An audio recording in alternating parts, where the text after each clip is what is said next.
স্বর্ণলতা লিখেছেন তারকনাথ গঙ্গোপাধ্যায়। চতুর্থ পরিচ্ছেদ। সোনার চন্দ্রহার। পিতামাতার সদ্গুণ সন্তানে সর্বদা বর্তে না বটে, কিন্তু তাহারা দোষের ভাগ সচরাচর সুদ সমেত প্রাপ্ত হয়। পিতা পুত্র উভয়ই পণ্ডিত অতি বিরল, কিন্তু উভয়ই চোর, এরূপ প্রায়ই দেখা দিয়া থাকে। প্রমোদা তাহার এক উদাহরণস্থল। তাহার পিতার নাম রামদেব চক্রবর্তী। বাটি শশীভূষণের বাটির অতি নিকটে। দেশ, হিংসা, কলহপ্রিয়তা ইত্যাদি কতকগুলি দোষ রামদেব চক্রবর্তীর বংশানুক্রমিক। তাহার বংশের কন্যা যে পরিবারে গিয়াছে, সেই পরিবারই দ্বন্দ্ব কলহের ভদ্রাসন হইয়াছে। প্রমোদা এই পৈতৃক সম্পত্তির সম্পূর্ণ অংশই প্রাপ্ত হইয়াছিলেন, কিন্তু তাহার পিতার যে সরলতা একটি গুণ ছিল, তাহার লেশমাত্রও পান নাই। তাহার পিতার অবস্থা ভালো ছিল না। বিবাহ হওয়া অবধি প্রমোদা দুটি একটি টাকার মুখ দেখিতে আরম্ভ করিলেন। শেষে যখন শাশুড়ির মৃত্যুর পর গৃহের একমাত্র কর্ত্রী হইলেন, তখন তিনি আর পৃথিবীকে তৃণজ্ঞানও করিতেন না। পূর্বে বলা গিয়াছে, বিধুভূষণ কোনো কাজকর্ম করিতেন না, কিন্তু সরলার নিকট হইতে প্রমোদা তাহার বিলক্ষণ রূপে ক্ষতিপূরণ করিয়া লইতেন। প্রমোদা নিজ গৃহ হইতে কখনোই বাহির হইতেন না। রন্ধনাদি এবং গৃহ কার্য সমুদয়ই সরলাকে করিতে হইত। যদি কেহ কখনো এ বিষয় লইয়া প্রমোদাকে কিছু বলিত, প্রমোদা অমনি বলিতেন, কি বা কাজ, তা নিয়ে যে এত কথা হয়, আমার যদি ব্যামো না থাকতো তাহলে এ কাজ দেখতে দেখতে করে ফেলতে পারতাম। প্রমোদা যখন তখন এই পীড়ার কথা কহিতেন। পীড়া কি তাহা বলা দুঃসাধ্য, কারণ সে পীড়া বশত প্রমোদাকে একদিনও উপবাস করিতে দেখা যায় নাই। শরীর কখনো ক্ষীণ হয় নাই, বরঞ্চ উত্তরোত্তর পুষ্টি দেখা যাইত। পীড়াটির এই এক লক্ষণ মাত্র জানা আছে যে, সকালে সকালে আহার না হইলে অত্যন্ত বৃদ্ধি হইত। পাঠকবর্গ এখন বুঝুন এ কোন পীড়া। বৈকালে মনোহারী দ্রব্যাদি লইয়া প্রমোদা ও সরলার যে কথোপকথন হয়, তাহা পাঠকবর্গ অবগত আছেন। সরলা বাটি আসিয়া যাহা করিয়াছিলেন, তাহাও জানিতে পারিয়াছেন। অতঃপর প্রমোদা কি করিলেন শ্রবণ করুন। স্বভাবত যেরূপ পদধ্বনি করিয়া থাকেন, তদপেক্ষা 10 গুণ অধিক শব্দ করিয়া প্রমোদা নিজ গৃহে প্রবেশপূর্বক দ্বার রুদ্ধ করিয়া শয়ন করিলেন। বাটির লোকে সেই শব্দ শুনিয়া স্থির করিল, আজ একটা বিভ্রাট ঘটিবে। প্রমোদার বাক্যগুলি এমন মিষ্ট যে, একবার শুনিলে আর কেহ তাহা 2 বার শুনিতে ইচ্ছা করিত না। সুতরাং কারণ জিজ্ঞাসা করিতে কেহ অগ্রসর হইল না। বিপিন পাঠশালা হইতে বাড়ি আসিয়া মাতার নিকট যাইতেছিল, কিন্তু দরজা বন্ধ দেখিয়া ফিরিয়া গেল। কামিনী মা মা করিয়া কাঁদিতে লাগিল। প্রমোদা তথাপি উত্তর দিলেন না। বাড়ির দাস দাসী কর্তা ও গৃহিণী বশীভূত হইয়া থাকে, কিন্তু শশীভূষণের বাড়িতে এ নিয়ম প্রচলিত ছিল না। শ্যামা প্রমোদাকে যত ভক্তি না করিত, সরলাকে তদপেক্ষা অধিক ভক্তি করিত। তাহার কারণ উভয়কেই সমান তিরস্কার খাইতে হইত। এই জন্য উভয়ের মধ্যে মিত্রতা হইয়াছিল। সরলাকে তিরস্কার করিলে শ্যামার চক্ষে জল আসিত, শ্যামাকে তিরস্কার করিলে সরলা অশ্রু সংবরণ করিতে পারিতেন না। শ্যামার এক বিশেষ গুণ ছিল যে, যে যেখানে পরামর্শ করুক না কেন, শ্যামা তাহা শুনিতে পাইত। এমন নিঃশব্দ পদসঞ্চারে সর্বস্থানে যাইত যে, কেহই তাহা জানিতে পারিত না। কথাটি সমাপ্ত হইলেই তথা হইতে প্রস্থান করিয়া সরলার নিকট আসিয়া আনুপূর্বিক সমুদয় বর্ণনা করিত। সরলাও শ্যামার নিকট কোনো কথা গোপন করিতেন না। সরলা শ্যামাকে মনোহারীর দোকান সম্বন্ধীয় সমুদয় বিবরণ কহিলেন। শ্যামা শুনিয়া ক্ষণকাল স্তব্ধ হইয়া রহিল। পরে ঈষৎ হাস্য করিয়া কহিল, আজ আর একখানা গহনা হবে। ক্রমে দিবা অবসান হইল। শশীভূষণের বাড়ি আসিবার সময় উপস্থিত দেখিয়া শ্যামা নিয়মিত জলগারুটি, গামছাখান ও খড়মঝোড়া বারান্দায় রাখিল এবং ঠাকুর ঘরে আহ্নিকের জায়গা করিয়া দিল। সরলার চিত্তে নানাবিধ আশঙ্কা উপস্থিত হইতে লাগিল। প্রমোদা শয্যাপরি শয়ন করিয়া ফোঁস ফোঁস করিয়া নিঃশ্বাস ছাড়িতে আরম্ভ করিলেন। নেত্রাসার বর্ষণ হইতে লাগিল। পাড়া হইতে খেলা করিয়া বিপিন আসিয়া মা মা করিতে লাগিল। কামিনী কান্না ধরিল। এমন সময় শশীভূষণ বাড়িতে উপস্থিত হইলেন।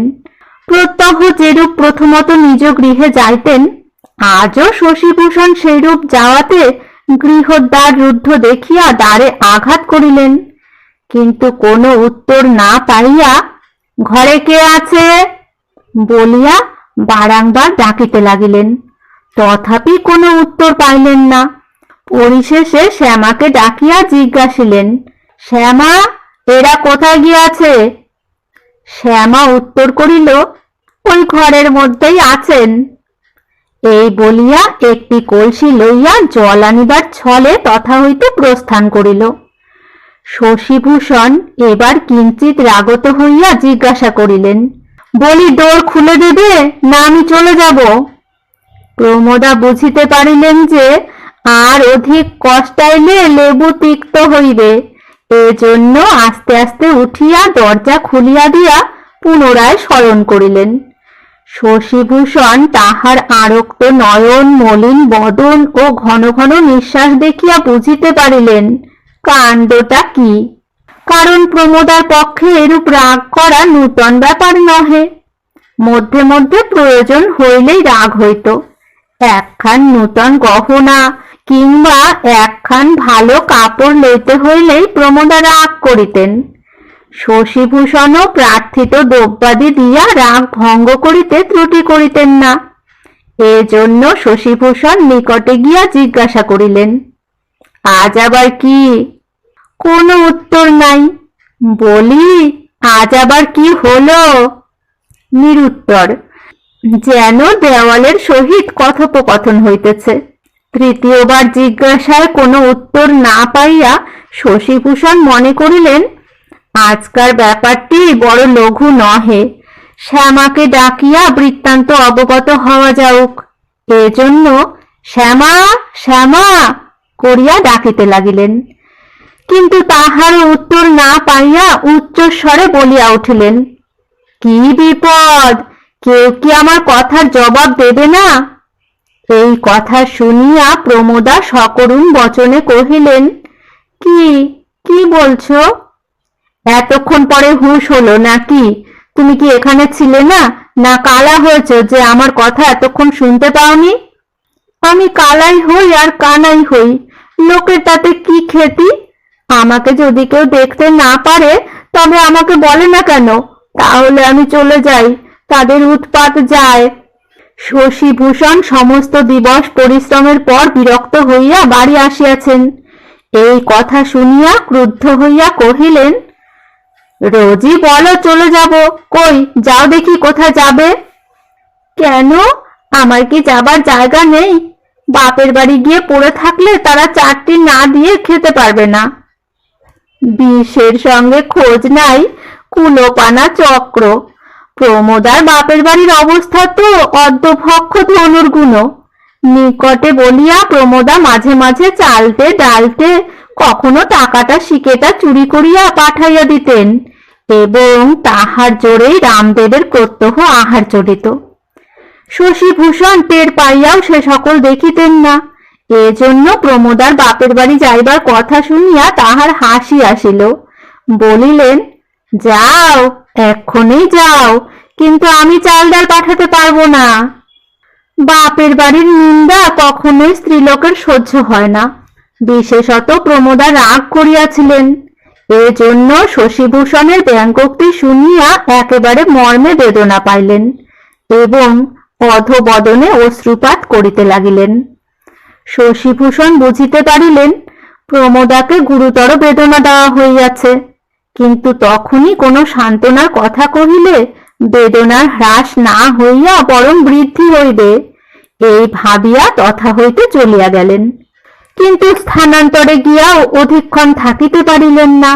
এজন্য অর্ধ ঘণ্টা আন্দাজ পরে আবার গৃহে প্রত্যাগমন করিয়া দেখিলেন প্রমোদা শয়ন করিয়াই আছেন। কাছে বসিয়া জিজ্ঞাসা করিলেন, কি কি হয়েছে? প্রমোদা উত্তর দিলেন না। পুনরায় জিজ্ঞাসা করিলেন, তথাপি কোনো উত্তর পাইলেন না।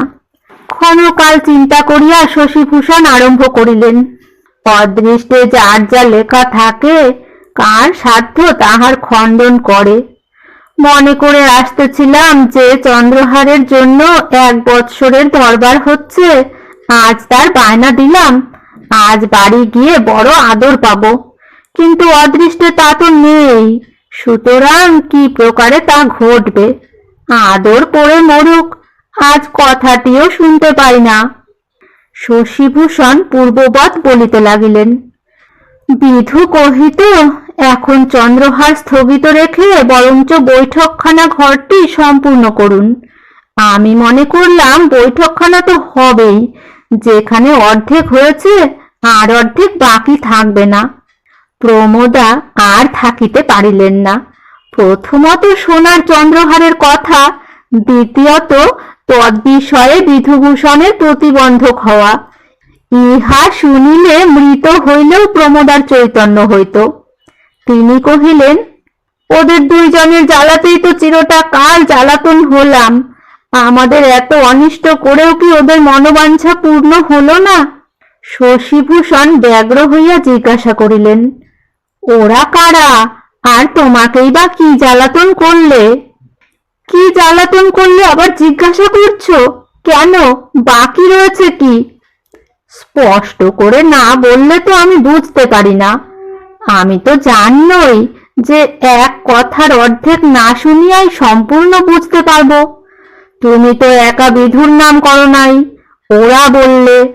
সে কে কে তা কি প্রকারে জানবো? কে কে আবার কে হতে পারে? কর্তা আর গিন্নি। কর্তাটি আমার পাছে লেগেছেন, আমার কিছু হলেই যেন তার সর্বনাশ হয়, তিনি যেন নিজের টাকা ভেঙে দিচ্ছেন। আর গিন্নিটি যাতে 5 জনের কাছে অপদস্থ হই তারই চেষ্টায় থাকেন। কেন, বিধু তো তোমাকে না দেবার কথা বলেনি। সে বলেছিল লোকজনটা এলে স্থানাভাবে কষ্ট হয়, এই জন্য বৈঠকখানা আগে হলে ভালো হয়। ইচ্ছায় বলি কি তোমার বুদ্ধি কম? তুমি ভালো মানুষ, ওসব তো বুঝতে পারো না। বিধুটিকে বড় সহজ লোক জ্ঞান করো না। বৈঠকখানার উপর ওরা তো যত্ন কেন তা তো জানো না। ও কি বৈঠকখানা হলে তোমার যে ভালো হবে তার জন্য বলে? তা নয়, ও তো এখনো পাড়ায় থাকে, তখনও পাড়ায় থাকবে, তবে কি না বৈঠকখানা হলে তার ভাগ পাবে। আমার গয়না হলে তো পৃথক হবার সময় তার অংশ পাবে না। প্রমোদা যে শশীভূষণকে বোকা বলিতেন সেটি বড় মিথ্যা কথা নয়। বস্তুত এসব বিষয়ে তাহার বুদ্ধি তাদৃশ খেলিত না। কি প্রকারে প্রজাদিগকে কষ্ট দিয়া পয়সা আদায় করিতে হয় এবং উহার জমা খরচ করিতে হয় তাহাই বুঝিতেন। এক্ষণে প্রমোদা যাহা বলিলেন তাহা ইষ্ট মন্ত্রের ন্যায় সত্য জ্ঞান করিলেন। মনে করিলেন, এতদিনের পর বুঝতে পারলাম। এই জন্যই ভায়া আমাদের যখন তখন সর্বকার্যের আগে বাড়িটি সম্পূর্ণ করা ও বিষয় আশা করার পরামর্শ দেন, আর স্ত্রীর গয়না দেওয়া আর টাকা জলে ফেলে দেওয়া সমান বলে থাকেন।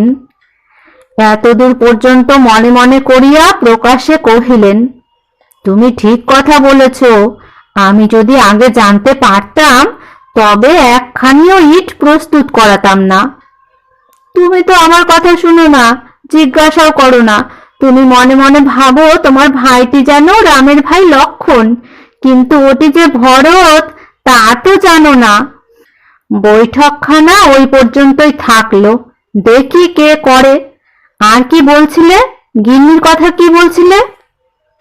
বলতেছিলাম গিন্নিটি কর্তাকে হারান, তার মুখের কাছে দাঁড়ায় কার সাধ্যি, তার সর্বতোভাবে যত্ন, কি সে আমাকে আর তোমাকে অপমান করতে পারেন? কি? আমাকে অপমান? যারই খাবেন তারই বদনাম করবেন? সে কথা বলে কে? কি কি অপমানের কথা বলেছে বলো তো? বাকি বাকি রেখেছে, তুমি শুনলে প্রত্যয় করবে না। আজ একজন মনোহারী দোকান নিয়ে এসেছিল, বিপিন কামিনী ছাড়ে না, তাই ও পাড়ার দিগম্বরী ঠাকুরুন দিদির কাছে 2টি পয়সা ধার করে ওদের 2টি বাঁশি কিনে দিলাম। ছোট গিন্নি তাই দেখে রাগ করে সেখান থেকে চলে এসে গোপালকে ডেকে নিয়ে একটা বাঁশি দিলেন। দাম দেবার সময় বললেন, দিদি আমাকে একটা পয়সা ধার দাও, আমি সুদ দেব। আমি বললাম, 1 পয়সার আবার সুদ কি ভাই, আমি তো জানি না। ছোট বউ বললেন, চিরকাল মহাজনী করছো, জানো না কেন? আমি শুনে অবাক হয়ে থাকলাম। ছোট বউ তারপর যা মুখে এলো তাই বললে। কি কি কথা বললে? আমার তত মনে নাই, আমি সাদা মানুষ, অত কথার পেঁচ বুঝি না। ও পাড়ার সকলে ছিল, শুনেছে। তোমার যদি শুনবার ইচ্ছা থাকে কাল দিগম্বরী ঠাকুরুনদিকে ডেকে আনবো, সেই সমস্ত বলবে। হ্যাঁ, এ শোনা উচিত, কাল অবশ্য করে দিগম্বরীকে ডেকে আনা হয় যেন। তা তো হবে, কালকের কথা কাল হবে। একটা কথা জিজ্ঞাসা করি, সত্য বলবে? কেন বলবো না, অবশ্য বলবো। যথার্থ কি চন্দ্রহারের বায়না দেওয়া হয়েছে? শশীভূষণ ঈষৎ হাস্য করিয়া কহিলেন, হ্যাঁ হয়েছে। কেন? তোমার কথা শুনে বোধ হচ্ছে হয় নাই। তবে হয় নাই। কেন তবে মিথ্যা কথাটি বললে? মিথ্যা বলেছি বটে, কিন্তু কাল সত্য হবে। কালই স্যাকরা ডেকে বায়না দেব। ভেবেছিলাম আগে বৈঠকখানাটাই সমাধা করব, কিন্তু তোমার মুখে যেসব কথা শুনলাম তাতে আর বাড়ি প্রস্তুত করতে আমার ইচ্ছা নাই। নিজে পরিশ্রম করে কে কোথায় পরকে অংশ দিয়ে থাকে। প্রমোদা আর কথা কহিলেন না। পাঠক বর্গের স্মরণ থাকিবে, শ্যামা দাসীর গুপ্ত কথা শোনা একটা রোগ ছিল। দ্বারে কর্ণ সংলগ্ন করিয়া উল্লিখিত কথোপকথনের আদ্যপান্ত শ্রবণ করিয়া সরলার নিকটে গিয়া কহিল, কেমন খুড়িমা, আমি যা বলেছিলাম তা সত্য হলো কি না? সরলাও কি কথোপকথন হইয়াছে শুনিতে নিতান্ত ব্যগ্র হইয়াছিলেন। শ্যামাকে দেখিয়া কহিলেন, কি শ্যামা, কি সত্য হলো? আমি তো বলেছিলাম যেদিন রাগ করবেন সেই দিনই একখানা গহনা হবে, আজ সোনার চন্দ্রহার। শ্যামা চন্দ্রহার হইতে আরম্ভ করিয়া আনুপূর্বিক সমস্ত বিবরণ সরলাকে কহিল।